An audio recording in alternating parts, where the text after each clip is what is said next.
Aleluia. Mantenha a sua Bíblia aberta em 1 Coríntios 11. Eu gostaria de falar um pouco sobre a mensagem da ceia.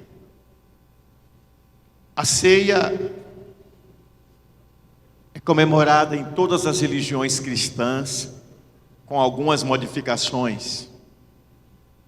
Mas a ceia, junto com o batismo, são as duas ordenanças de Jesus.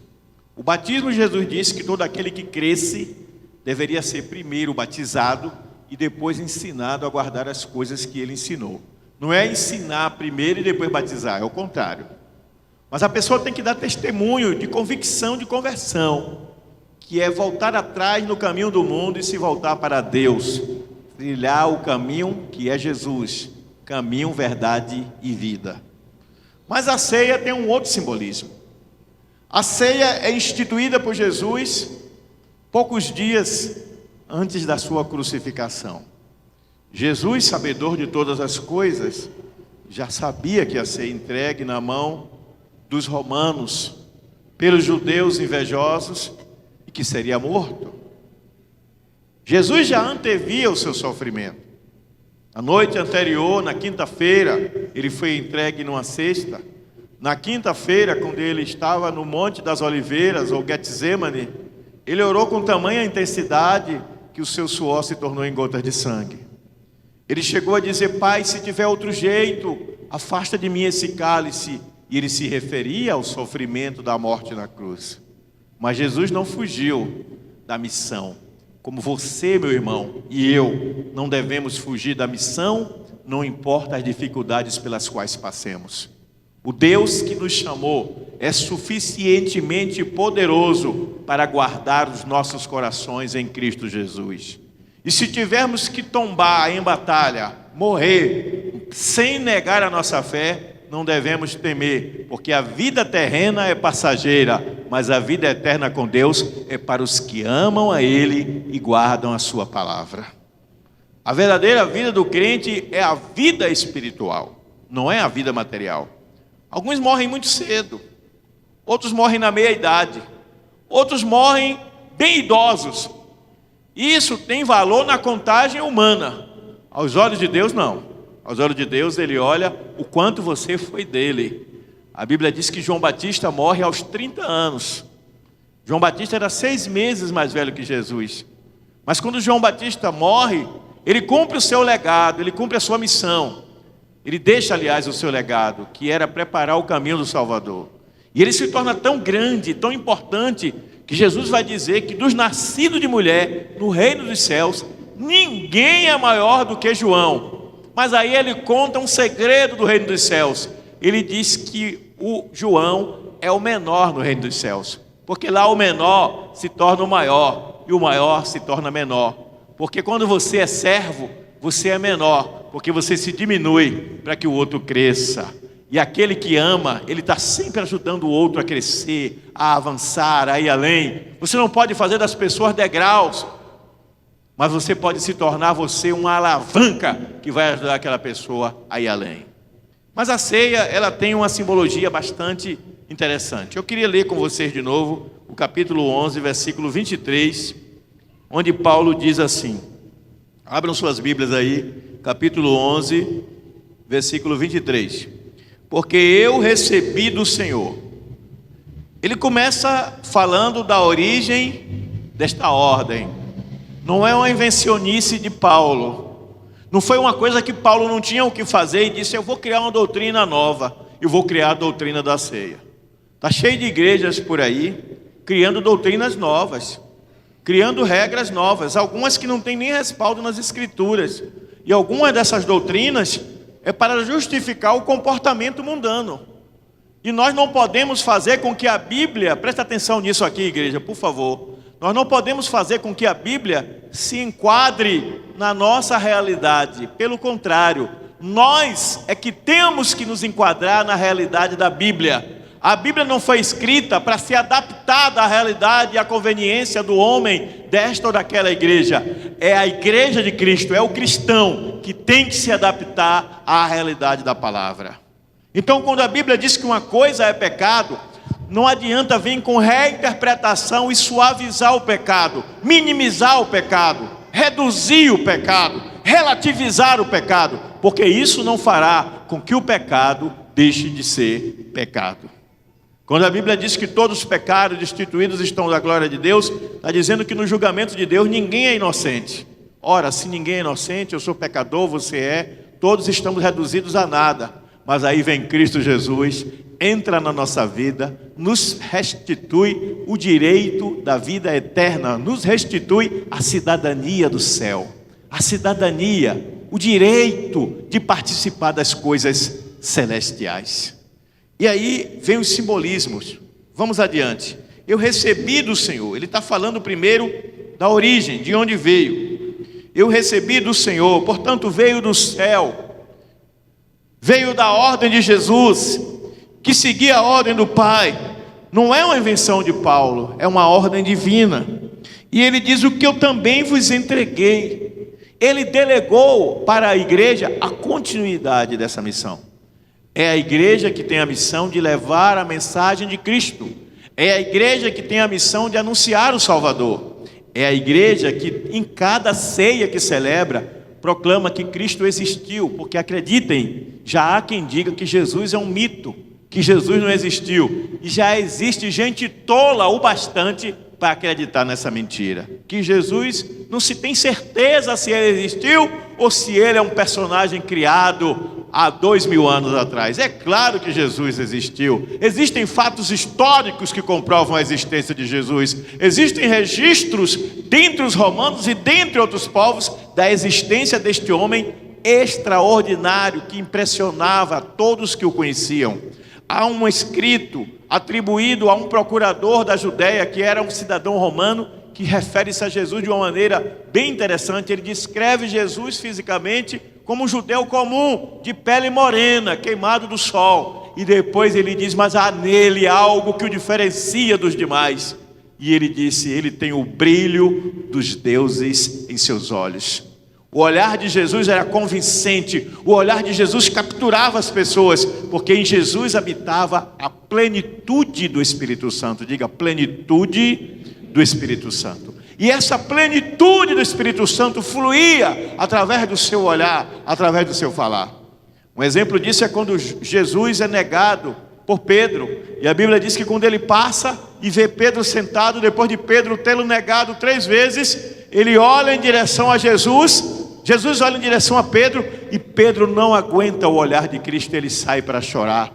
O olhar de Jesus comunica amor, o olhar de Jesus comunica fidelidade, o olhar de Jesus transborda a espiritualidade. E como discípulos dele que somos, pessoas nas quais habita o Espírito Santo, podemos também, a depender do nível de intimidade com ele, a depender de quê? Do nível de intimidade com ele, transbordar essa mesma graça. Imagina você no seu trabalho, na sua família, na sua vizinhança, no seu local de estudo, você olhar para as pessoas e elas dizerem assim: eu vejo uma coisa diferente no seu olhar.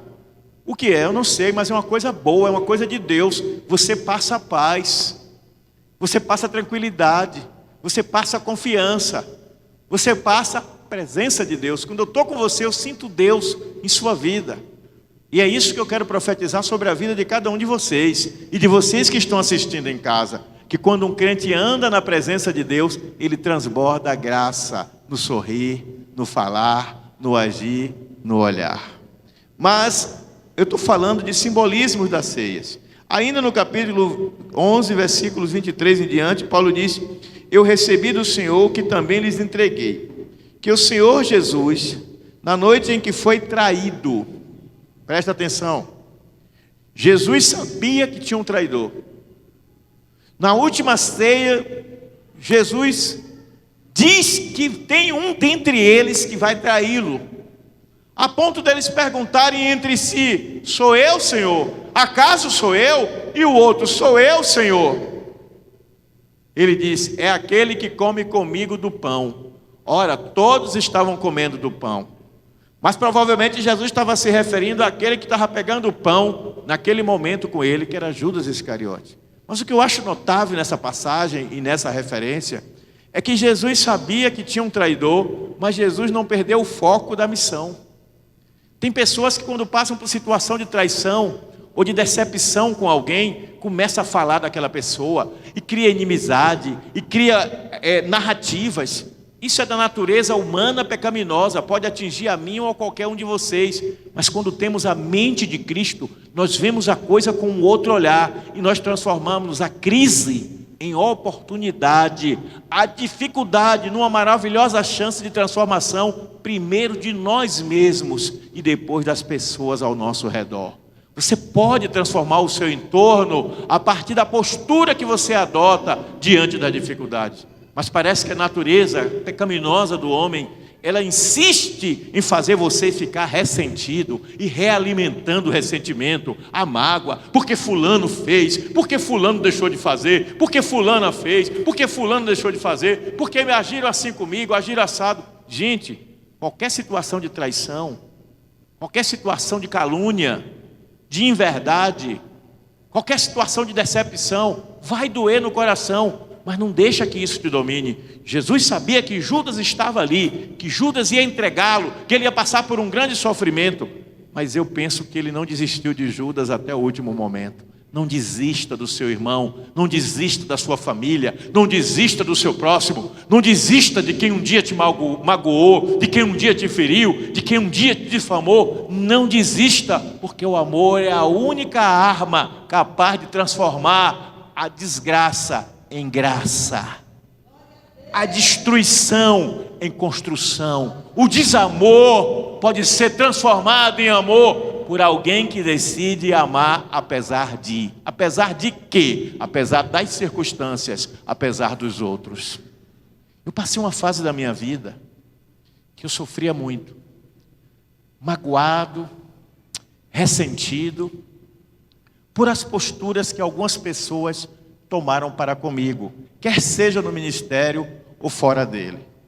Não de uma vez, mas gradativamente, o Senhor foi me ensinando que eu tinha que depender inteiramente da graça dele e não permitir que ressentimentos povoassem a minha alma. Essa decisão você também pode tomar. Quantas pessoas que já andaram conosco e que saíram daqui falando mal de mim, e houve época em que isso me afetava. Hoje, quando eu sei disso, hoje mesmo eu recebi aqui um áudio de uma pessoa que não é crente falando mal de mim, e a pessoa mandou para mim: olha o que estão falando de você, e eu sei que tudo aquilo é mentira. E eu disse: eu entrego esta vida nas mãos de Deus, não vou me ocupar disso, porque eu me lembro do profeta, o homem de Deus, que não era profeta, mas funcionou como profeta, que foi o grande homem de Deus, Neemias. Ele estava reconstruindo os muros de Jerusalém. Quando ele estava lá em cima, ajudando a reconstruir os muros, chegaram 3 emissários, inimigos de Israel: desça daí que queremos falar com você. E ele de lá de cima: diga a eles que eu tenho uma grande obra para fazer e não tenho tempo para a conversa. Quando você perde tempo batendo boca, você se reduz, você se diminui ao nível do outro. Lembre-se, toda pessoa, guarda isso na alma, toda pessoa ressentida é uma alma ferida, e não foi você que abriu aquela ferida.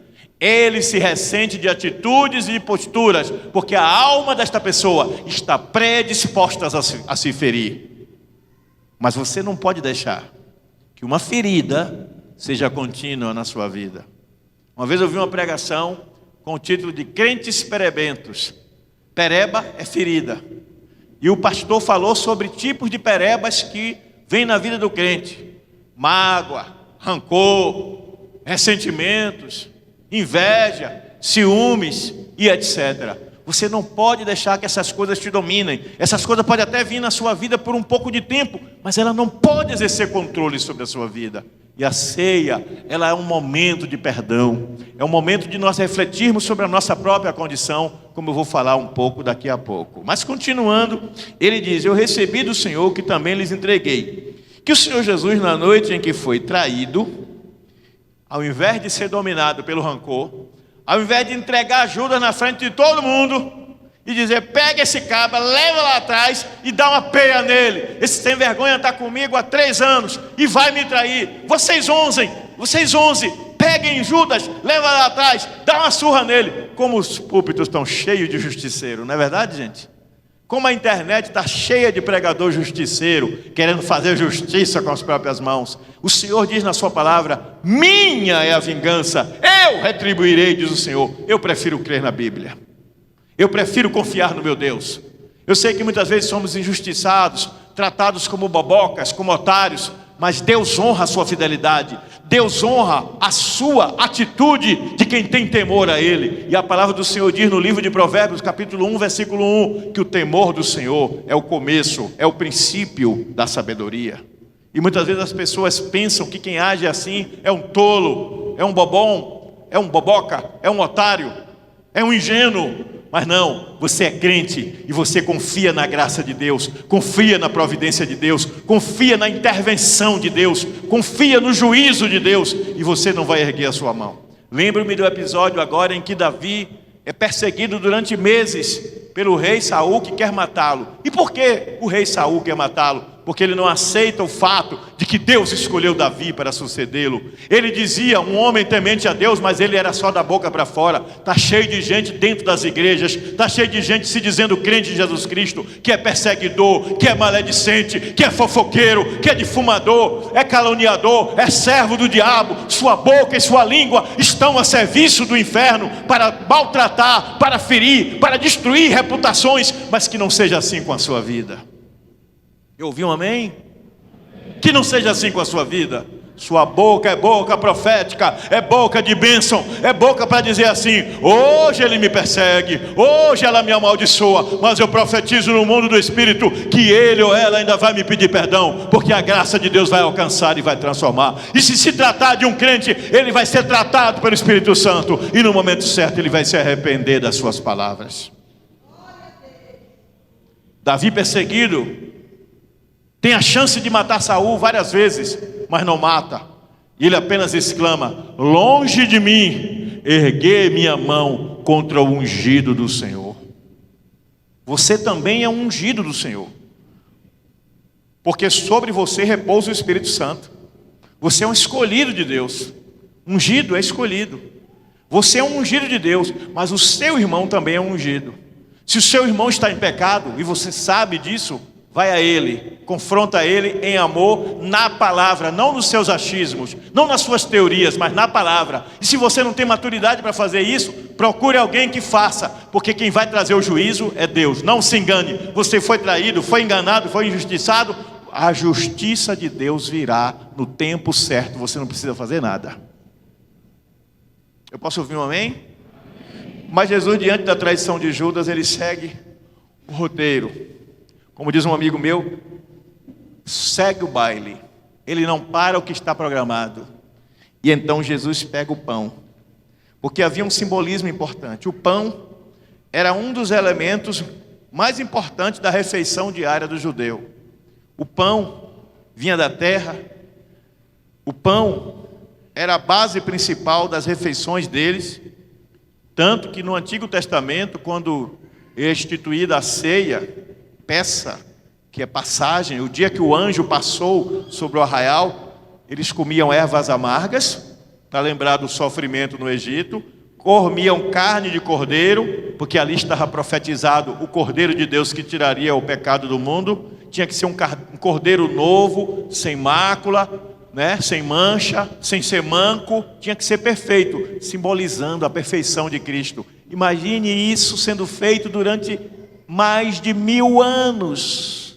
Mais de 1000 anos isso sendo feito. Davi viveu 1000 anos antes de Jesus. 1000 anos antes de Jesus, Davi viveu. E quando Davi nasceu, isso já era uma prática. Você tem aí mais de 1000 anos de uma prática, que era todo ano repetida, inculcada. Este cordeiro representa o cordeiro que vai tirar o pecado do mundo. Aí o sacerdote ia no templo e fazia um sacrifício pelos pecados dele, outro pelos pecados de todo o povo.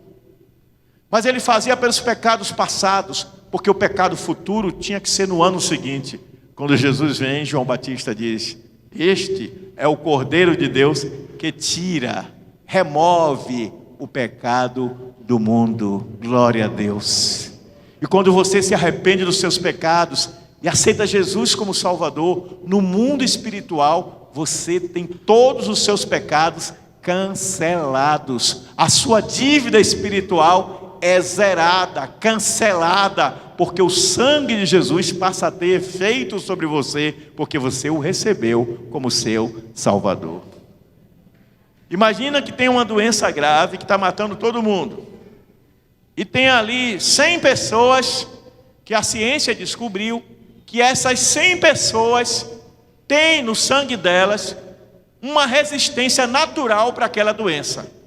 E basta injetar em você uma gota do sangue daquela pessoa, que essa substância vai se reproduzir no seu sangue e você vai ficar bom. E aí sai um anúncio na televisão: o hospital tal está injetando uma gota de sangue que pode trazer a cura. E você está doente, seu vizinho está doente, seu parente está doente, e eles vão, e eles tomam a injeção e ficam curados, e eles voltam felizes e dizem: olha, no hospital tem a cura. Se você não for em busca dessa cura, você vai morrer. Se você não crê que ali tem a cura, você vai morrer. Espiritualmente falando, se Jesus tem a cura para uma doença maligna que leva para o inferno, o nome dela é pecado, mas o sangue de Jesus nos purifica de todo pecado. Então Jesus traz o pão como um elemento simbólico de que ele estava entregando o seu corpo em sacrifício, pois a alma que pecar morrerá. Então o justo ia morrer pelos injustos. Eu estou pagando o preço por vocês, eu estou pagando a dívida, eu estou oferecendo a mim mesmo como sacrifício. Eu sou o cordeiro que vai ser imolado, sacrificado. Imolado é sacrificado na cruz. Por que na cruz? Porque está escrito em Isaías, e Paulo vai repetir aos Gálatas no capítulo 3, versículo 13: maldito aquele que é pendurado em madeiro. Aí Paulo diz: e Jesus se fez maldição por todos nós. Para quê? Para que a maldição que era nossa recaísse sobre ele e nós fôssemos abençoados. Isaías, 700 anos antes de Jesus nascer, Isaías disse: olhávamos para ele e nada víamos para que o desejássemos. Isaías capítulo 53. Mas ele foi ferido por causa das nossas transgressões, que é uma das palavras do Antigo Testamento para pecado. E o castigo que nos traz a paz estava sobre ele. Ele foi moído no meu e no teu lugar. Ele foi castigado no meu e no teu lugar, para que todo aquele que nele crê receba espiritualmente a transfusão do seu sangue. E ele disse: esse sangue é da nova e eterna aliança. Ou seja, quem recebe a Jesus como Salvador, espiritualmente recebe este sangue e passa a fazer parte da sua família. No Novo Testamento, no capítulo 1, versículos 11 e 12 do Evangelho de João, João disse: Jesus veio para o que era seu, mas os seus não o receberam. Mas a todos que o receberam, deu-lhes o poder de serem feitos filhos de Deus, a saber, os que creem no seu nome. Versículo 12. Versículos 11 e 12. O 11 mostra a rejeição dos judeus, e o 12 mostra que quem o recebe tem a vida eterna. E lá mesmo no capítulo 3, versículo 36 do Evangelho de João, diz assim: que a salvação vem para os que creem, mas os que não creem permanecem debaixo da maldição da condenação eterna. Deus não te criou para a condenação eterna, Deus te criou para a vida eterna. E o castigo que nos traz a paz estava sobre Jesus. E se você ainda não aceitou a Jesus como Salvador, faça isso depressa, porque você não sabe quando vai partir dessa terra, e depois que você partir dessa terra não tem mais nada para ser feito. Então ele diz: esse sangue é o sangue da nova e eterna aliança. Ora, era muito comum naquela cultura antiga pacto de sangue. E os pactos de sangue envolviam sacrifício. Um animal era morto para que o sangue do animal fosse oferecido como oferenda. Algumas religiões até hoje ainda usam sacrificar animais. Por isso é que Deus manda Abraão levar o seu filho para ser sacrificado, porque o sangue, a vida do filho, ia ser oferecida em sacrifício ao Senhor. Mas aí quando ele chega lá no monte para sacrificar o filho, Deus põe um animal enganchado lá nas árvores, e ele pega o animal e sacrifica. Porque Deus não quer sacrifícios humanos.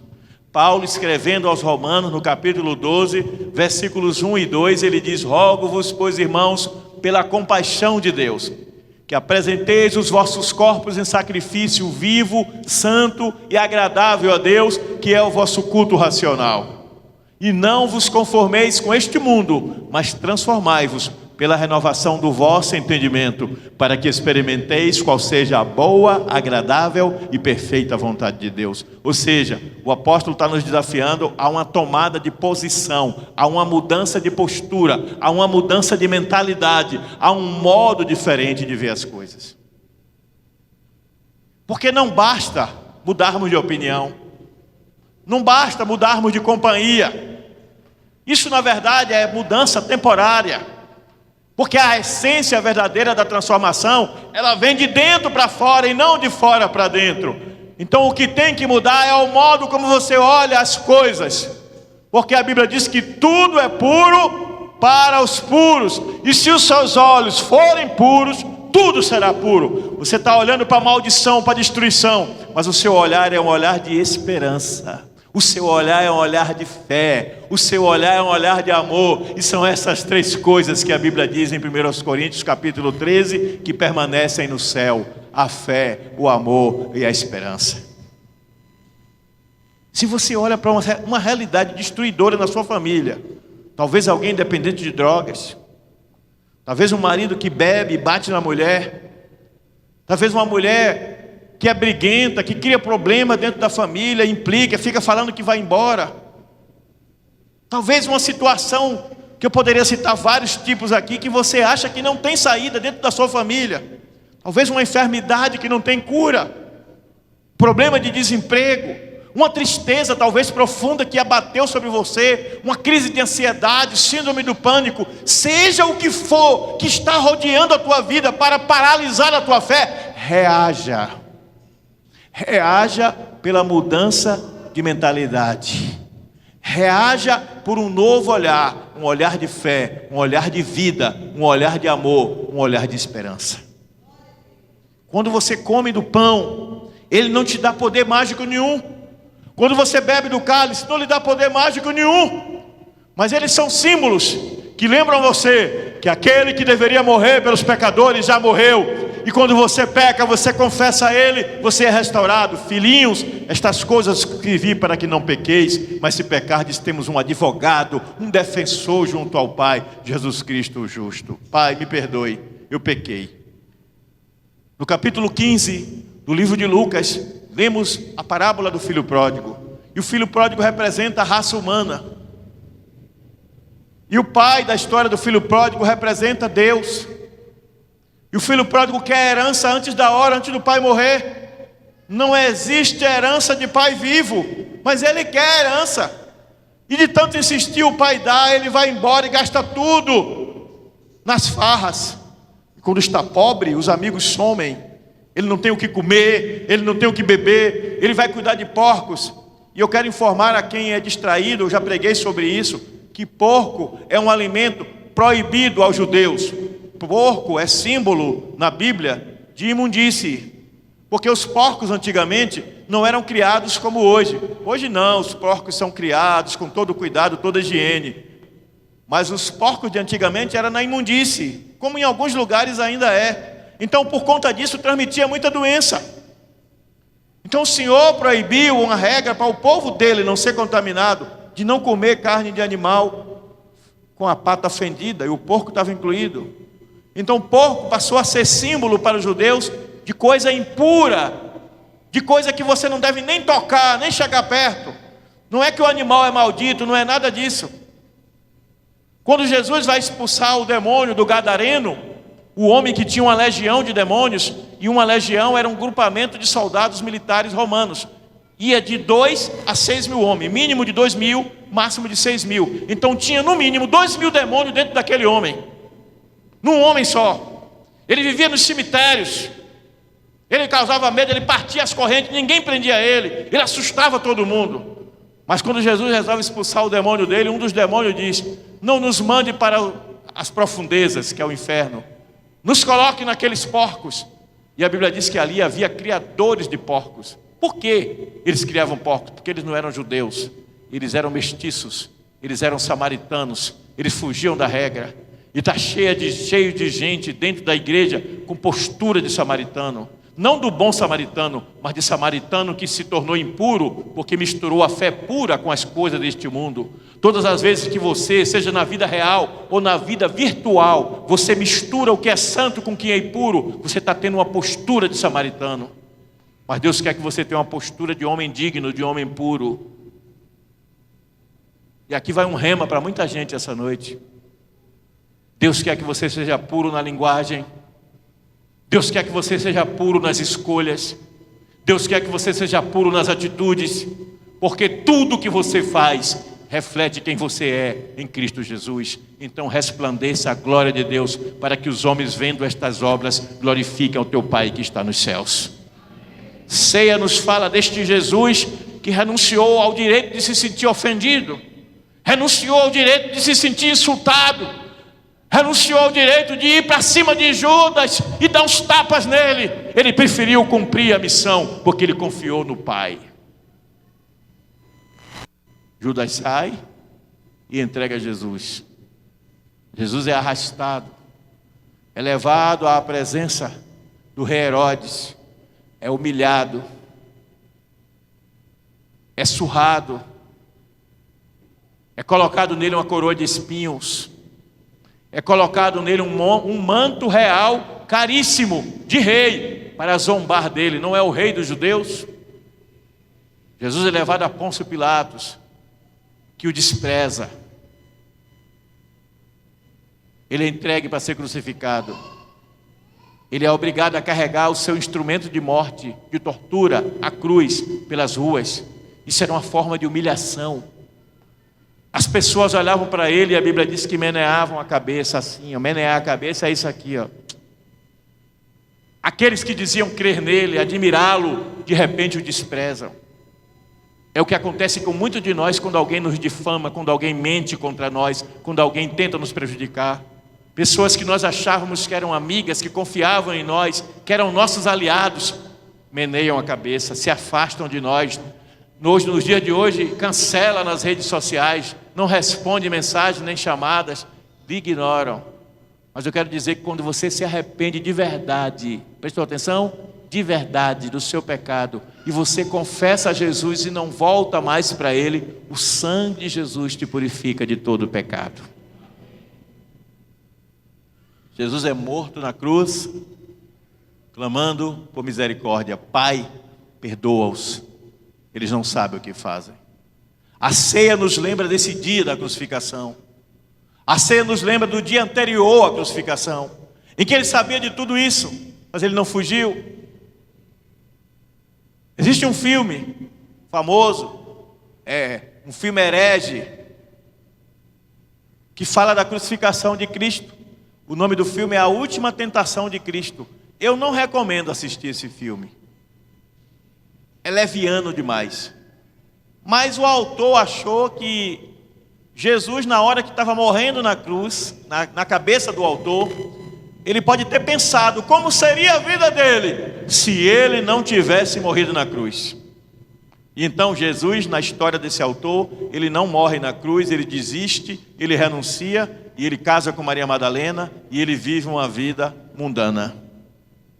Está cheio de crente dentro da igreja que está resistindo à tentação, porque tem aliança e compromisso com o Senhor no Espírito. Mas tem muito crente que está cedendo, porque ainda é dominado pelos prazeres e desejos deste mundo. A ceia nos convida, portanto, a uma vida de santificação. Diga santificação. E para concluir, para não me alongar, Jesus partilhou o pão como símbolo do seu corpo e o cálice como símbolo do seu sangue. E o que nós somos como igreja? Nós somos o corpo de Cristo. Mas a Bíblia diz que neste corpo, quem é o cabeça? Jesus. É Jesus que controla a sua vida? Jesus é de fato o cabeça sobre a sua vida? Ou são as suas emoções? Eu vou te contar um segredo que vocês já sabem. Toda pessoa que não tem controle sobre as suas emoções, ela será manipulada por outras pessoas ou pelo próprio diabo. Ouviram bem? Quem não tem controle pelas emoções, sobre as emoções, vai ser manipulado, controlado, ou por outras pessoas ou pelo próprio diabo. Imagina que você é uma pessoa de pavio curto. E quando você ouve determinadas frases, você diz: eu não aguento ouvir isso, eu não levo desaforo para casa, e você vai para a violência. E alguém quer destruir tua reputação. Esse alguém vai colocar alguém em teu caminho para ofender você, para ferir você, para que você perca o controle das suas emoções. Eu vou te contar um segredo melhor ainda. Se alguém está difamando o Sérgio, e esse alguém que está difamando o Sérgio, trabalha com o Sérgio. E Sérgio trata essa pessoa muito bem, mas a pessoa tem inveja de Sérgio, quer o lugar de Sérgio, e fala mal de Sérgio. E Sérgio continua tratando essa pessoa bem, e ela difamando. Aí, Sérgio não sabe de nada. Portanto, as emoções de Sérgio não estão afetadas. Mas no momento em que Sérgio sabe, uma ira toma conta de Sérgio. Um desejo de vingança vem em Sérgio. Sérgio deve retornar ao mesmo sentimento que ele tinha antes. Como é que se consegue isso, pastor? A Bíblia dá a receita no livro de Gálatas. Preguei sobre isso a semana passada. Você passa a ter o fruto do Espírito Santo. E dentro do fruto do Espírito Santo está domínio próprio. Dentro do fruto do Espírito Santo está mansidão. Quem tem mansidão e domínio próprio não permite que as suas emoções lhe dominem. Alguém pode estar tomando uma decisão pessoal que você não aceita. Mas é você que está tomando? Não. Você está contribuindo para a decisão? Não. Deixa a pessoa responder pela sua própria escolha. Não sofra pela dor do outro. Ore pela pessoa. Mas o Espírito Santo só vai agir na vida de quem der lugar. Você não pode ficar pelos cantos se lastimando. João capítulo 6, versículo 34 diz assim: basta a cada dia o seu próprio mal. Por que ficar sofrendo antecipadamente por uma decisão que uma pessoa disse que vai tomar? Não é problema seu, é problema da pessoa. Ah, mas é meu filho, é meu irmão, é meu marido, é meu pai. Não importa, a decisão errada que a pessoa tomou, ela vai pagar as consequências da sua escolha. Porque a semeadura é livre, mas a colheita é consequência da semeadura. Ninguém vai plantar limão e colher melancia. Ninguém vai plantar laranja e colher figos. Você colhe o que planta. O que o homem semear, isso colherá. Então você não tem que ficar sofrendo pela escolha do outro. Procure vigiar. Tu que pensas estar em pé, vigie para que não caias. Ceia nos lembra desse sacrifício, desse Jesus maravilhoso que se entregou por nós. Mas a ceia nos anuncia 4 coisas básicas. Primeiro, a morte de Jesus. Jesus estava avisando aos discípulos que o Filho do Homem tinha que ser entregue para ser morto na cruz, porque era o único jeito da humanidade ter direito à salvação. Sem o sacrifício de Cristo não haveria salvação. A segunda coisa que a cruz nos lembra é que ele seria sepultado, como de fato foi. Ele foi sepultado entre os ricos, mesmo ele não sendo rico. Mas um rico chamado José de Arimateia, que era discípulo de Jesus secretamente, ele cedeu o seu sepulcro. E Jesus foi sepultado como todo mundo, porque as pessoas tinham que saber que ele morreu e foi sepultado, que ele cumpriu o ciclo da vida humana, da existência humana em sua plenitude. Então Jesus morreu e Jesus foi sepultado. Até aí Jesus estava igual a todas as pessoas. Jesus estava igual a mim, a você, a todo mundo que já existiu e que existia na época deles, queriam existir. Nascer, crescer e morrer. Alguns envelhecem, outros não. Jesus tinha 33 anos e ele foi morto. Acabou. É o fim de tudo. Mas aí começa a grande reviravolta, a grande revolução espiritual. Aí começa a história da humanidade a mudar. Jesus ressuscita no 3º dia. Ele cumpre a promessa que havia feito: destruam este templo e em 3 dias eu o reconstruirei. O templo que ele se referia era ele mesmo. E no 3º dia ele volta à vida. E quando ele volta à vida, inventam uma mentira. Olha, os discípulos roubaram o seu corpo. Ainda hoje o diabo põe pessoas para deturpar a verdade, para enganar os incautos. Mas quando você é um homem que lê a palavra de Deus e medita nela, você não será facilmente enganado. Primeiro porque você tem a palavra de Deus como uma revelação de Deus. E você tem dentro de você o Espírito Santo para esclarecer todas as coisas e te ensinar o caminho por onde você deve andar. O crente tem que ter sim vida de leitura da Bíblia, vida de oração, vida de meditação, vida de mergulho na presença do Senhor todos os dias. Não importa quanto tempo, cada um sabe o seu tempo, mas você tem que exercitar. Você não come todo dia? Você não come todo dia? Você não respira o tempo inteiro? Se você faz as necessidades biológicas para continuar vivo, por que você não faz as necessidades espirituais? Exercitar a sua fé pela leitura da palavra. A Bíblia diz que bem-aventurado é o homem que na palavra de Deus medita de dia e de noite. A pastora Nilza hoje de manhã trouxe uma palavra sobre isso. Está aí na plataforma, pode assistir depois no YouTube. Ieruxalá em sede. Deus quer fazer você ser uma pessoa diferenciada neste mundo. Ele quer usar a sua boca. Ele quer usar a sua vida. Ele quer usar a inteligência que Ele te deu para que o nome dEle seja glorificado. Para que pessoas sejam libertas, para que pessoas sejam salvas, para que perdidos reencontrem o caminho, para que desesperançados encontrem de novo a esperança. Você é o instrumento que Deus quer usar aqui na terra. Medita nesta palavra de dia e de noite, porque esta é a palavra que vai libertar a tua vida e renovar a sua mente. Mas em último lugar, a ceia aponta, além da morte, do sepultamento e ressurreição de Cristo, ela aponta para a volta de Jesus. Jesus morreu e subiu aos céus. O capítulo 1, versículo 11, do livro de Atos dos Apóstolos, diz assim: varões galileus, quando Jesus subiu para o céu, todo mundo olhando para o céu, e Jesus subiu, e diz a Bíblia que ele desapareceu entre as nuvens, e todo mundo olhando para cima, e um anjo apareceu e disse: varões galileus, por que olhais para o alto? Este mesmo Jesus que viste subir, voltará. Existe um hino que eu gosto de cantar muito, geralmente eu canto em funeral. Sinal, esses dias, funeral da irmã Soneide, eu cantei este hino, que ele diz assim: o meu Jesus na cruz. E aí tem uma parte que diz: voltará, voltará, enfim, por isso eu canto glória. Este mesmo Jesus que viste subir, voltará. Ele voltará. Não tenha medo da morte, porque se você morrer, eu estou aqui vivo, está repreendido em nome de Jesus o que eu vou dizer agora. Se amanhã eu aparecesse com uma doença, e o médico dissesse: você tem X tempo de vida, e eu morresse, meu Deus, não tem motivo para desespero. O crente não morre, ele dorme no Senhor, ele descansa no Senhor, e quando ele acorda, é na ressurreição para a vida eterna. Sabe quando você dorme, você apagou, dormiu. Quando você acorda, você não tem consciência do que aconteceu enquanto você dormia. Você não sabe nem quanto tempo você dormiu. Quem entra em coma não sabe quanto tempo esteve em coma. Espiritualmente você vai aguardar o dia da ressurreição. Só que para Deus, um dia é como 1000 anos. E 1000 anos é como um dia. Deus não está preso ao tempo e ao espaço, como eu e você. O que para Deus, para você é amanhã, é daqui a 50 anos, para Deus é hoje, é no estalar de dedos.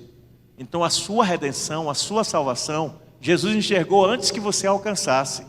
A sua vitória, Jesus já viu. Quem recebe? Ele só quer que você não duvide, que você creia, porque Ele é fiel e justo para te abençoar com toda sorte de bênçãos espirituais nas regiões celestiais. Mas a maior bênção é que Jesus vai voltar. Diga para a pessoa próxima de você: Jesus vai voltar. Vai voltar para quê? Paulo, escrevendo aos Tessalonicenses, no capítulo 4, dos versículos 1 até, do versículo 13, até o 18, ele fala da volta de Jesus. Ele diz que Jesus, quando voltar, ele vai primeiro ressuscitar os mortos. Todos que morreram ressuscitarão, todos, e ganharão corpos novos. E os vivos Os que viveram no Senhor, viu? E os vivos terão seus corpos transformados. Então os santos que já morreram e os santos que estiverem vivos terão corpos novos, diferente desse que a gente tem hoje, e vão morar com Jesus para sempre. E a Bíblia diz que iremos encontrar com o Senhor nos ares. Como é que vai ser isso? Eu não sei. Eu só sei que vai ser extraordinário. Eu só sei que eu vou estar lá. Alguém mais aqui vai estar lá? Mas a Bíblia diz que alguns vão ficar aqui na terra.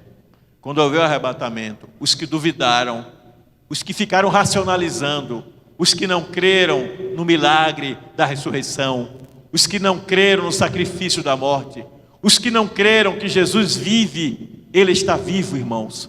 A Bíblia diz que Ele é o mesmo ontem, hoje e eternamente. Hebreus diz isso. O apóstolo Paulo nos lembra que se esperamos em Cristo somente nesta vida, somos os mais miseráveis de todos os mortais. 1 Coríntios capítulo 15, ele fala da ressurreição. Se você acredita que Jesus é o teu Senhor, você não pode deixar que nada e nem ninguém abale a sua fé. E para concluir, a ceia é um desafio para uma reflexão sobre a nossa real condição espiritual. A ceia revela várias oportunidades na vida do homem. Primeiro, um tempo de arrependimento. O apóstolo Paulo, no capítulo 11 da epístola aos Coríntios, nesse mesmo capítulo que eu li, mais adiante, ele vai dizer: examine-se o homem, pois, a si mesmo, e assim coma do pão e beba do cálice.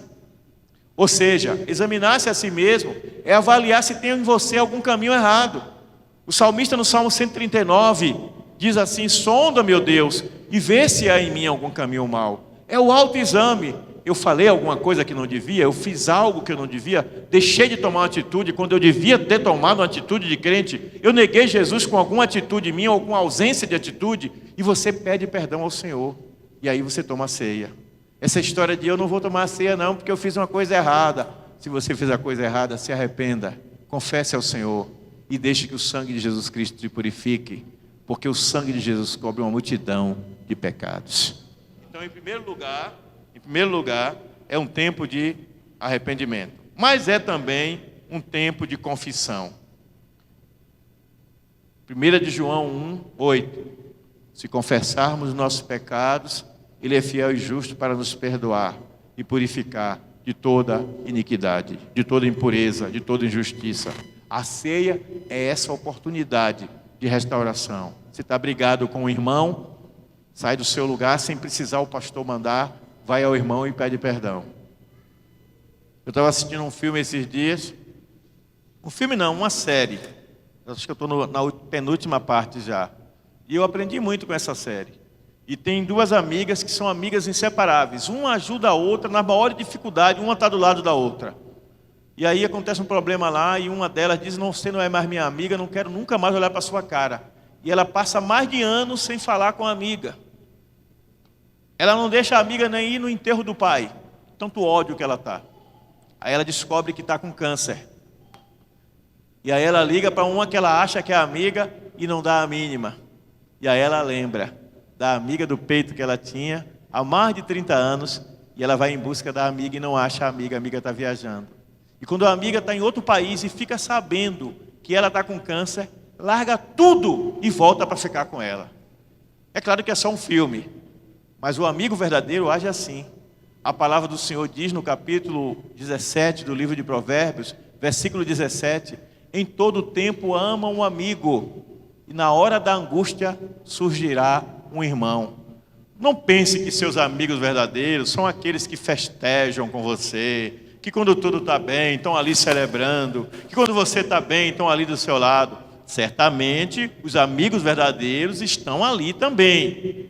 Mas os amigos verdadeiros vão se manifestar na hora mais difícil. É quando você estiver por baixo, quando você estiver passando por algum sofrimento muito grande, que ninguém está ali perto para lhe ajudar. Aí dizem que o verdadeiro amigo é aquele que chega quando todos os outros forem embora. E você tem um amigo verdadeiro chamado Jesus. Jesus é o seu melhor amigo. E Ele quer fazer parte da sua vida. Existe um hino do Inário Batista, que é muito antigo, não sei até porque a gente não canta, precisamos fazer uns arranjos, e cantar esses hinos, viu? Ele diz assim: em Jesus, amigo, temos mais chegado que um irmão, e Ele manda que levemos tudo a Deus em oração. E é assim. Você tem em Jesus um amigo que ele disse: olha, em meu nome, tudo que pedirdes crendo, o meu Pai vos dará. E então, por que você ora pouco? Por que você clama pouco a esse amigo? Você tem um amigo que tem prestígio no céu, que através do nome dele, as portas do céu se abrem, e ele está dizendo: ore, ore sem cessar, ore sem interromper. Se não recebeu a bênção, continue orando. E aí ele contou a história da viúva pobre, que pediu uma vez, pediu duas, pediu três, pediu tantas vezes, que cansou o juízo do juiz. E ele disse: eu vou dar a causa dessa mulher, eu não quero nem saber se é boa ou ruim, se está certo ou errado, mas eu vou dar a causa, porque essa mulher não para de pedir misericórdia e justiça na sua causa. O Pai pede que você ore sem cessar, porque o Pai das luzes, o Pai celestial, Ele quer te abençoar com toda a sorte de bênçãos espirituais em Cristo Jesus. E para que não haja legalidade para o diabo tentar obstruir a sua bênção, confesse os seus pecados, peça perdão ao Senhor e viva uma vida de santidade. Amém? Então, portanto, é tempo também de mudança de atitude. Quando você come do pão e você bebe do cálice, você deve refletir: é essa vida que eu quero ter, a vida que eu tenho hoje? Ou eu quero uma vida melhor? Eu sou defensor da teoria de que nós hoje somos piores, devemos ser piores hoje do que amanhã, e melhores amanhã do que fomos hoje, porque nós devemos crescer a cada dia na graça e no conhecimento de Jesus. Sabe, hoje eu tenho um princípio: quando eu sei que alguém me ofende, que fala mal de mim, eu boto o nome daquela pessoa em oração, debaixo dos meus joelhos. E eu vou lhes contar uma coisa que talvez alguns não acreditem: todos pelos quais eu orei, em algum momento precisaram de mim, vieram a mim, e ali estava o pastor Teobaldo para ajudar. Porque o Espírito de Deus nos manda semear amor, jamais mágoa, vingança ou ressentimento. Mas a ceia também, ela nos lembra do maravilhoso amor de Deus ao entregar Jesus por nós. Portanto, implicitamente, a Bíblia nos manda proclamar esse amor, anunciar Jesus às outras vidas, para que mais pessoas conheçam o nosso Salvador. A ceia é mais do que comer pão e beber suco de uva. Ceia é compreender o nosso lugar e o nosso papel no reino de Deus. Ceia, gente, se eu fosse resumir, é tempo de recomeço. Não importa o quanto você pecou, ou quanto tempo você pecou. Quando você come do pão e você bebe do cálice, você lembra de duas coisas fundamentais: o sacrifício de Cristo e o perdão de Cristo. Ele se sacrificou por você e Ele quer que você tenha vida e vida em abundância.